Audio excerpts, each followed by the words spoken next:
Wow! দেখেন কত সুন্দর একদম হচ্ছে অফ হোয়াইটের ভিতরে এরকম অলিভ কালারের একটা ড্রেস আসছে আরির ভিতরে। আরি সুতা একদম ফুললি আপনার এমব্রয়ডারি করা। যেটা আপনারা অনেক পছন্দ করেন। পিওর কটনের ভিতরে আছে এন্ড রিজনেবল প্রাইস।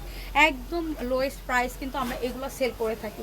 এগুলো লোয়েস্ট প্রাইস যেটা আমি প্রাইস দিই আপু এই প্রাইসে কিন্তু এই ড্রেসগুলো কেউ সেল করতে পারে না। ইভেন আমাদের কাছে অনেক সেলাররা শিওর হওয়ার জন্য আমাদেরকে ইনবক্স করে যে আপু এইগুলা কি সত্যি এই প্রাইস?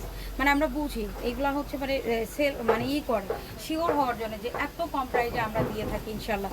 সো এটা দেখেন পিওর কটনের ভিতরে থাকবে এরকম আরি সুতার একদম চিক এমনকারি ওয়ার্কের ভিতরে বা এমব্রয়ডারি ওয়ার্কের ভিতরে এরকম ফুল মানে ফ্রন্ট সাইড জুড়ে, যেটা ব্যাক সাইডটা এরকম আবার আপনি ছোট ছোট ফ্লাওয়ার প্রিন্ট পাবেন, নিচে হচ্ছে স্লিপ, যেটা ব্যাক সাইডেও দেখলেন অনেক বেশি সুন্দর, খুবই স্মার্ট একটা ড্রেস। অ্যান্ড এইটা অনেক চাহিদা, আপনি যদি সেলারও দেখে থাকেন সেলারও আপনারাও নিতে পারবেন হোলসেল প্রাইসে, জন্য পেজে যোগাযোগ করবেন, আপনারা সেল করে মজা পাবেন। দোপাট্টা এরকম কাটওয়ার্ক করা অ্যান্ড দোপাট্টা জুড়ে এরকম সুন্দর করে কালারফুল ফ্লোরার প্রিন্ট পেয়ে যাচ্ছি। দোপাট্টা জুড়ে এরকম কালারফুল ফ্লোরার প্রিন্ট পেয়ে যাচ্ছে, এরকম সুন্দর করে জলপাই কালারের ভিতরে আমরা সালোয়ার পেয়ে যাচ্ছে একদম মানে সুন্দর কন্ট্রাস্টের ভিতরে, খুবই ফ্যাশনেবল একটা ড্রেস। অ্যান্ড এটা 1850-এর একটা ড্রেস, যেটা ডিসকাউন্টটা আমরা এখন দিয়ে দিচ্ছি শুধুমাত্র 1490 টাকায়।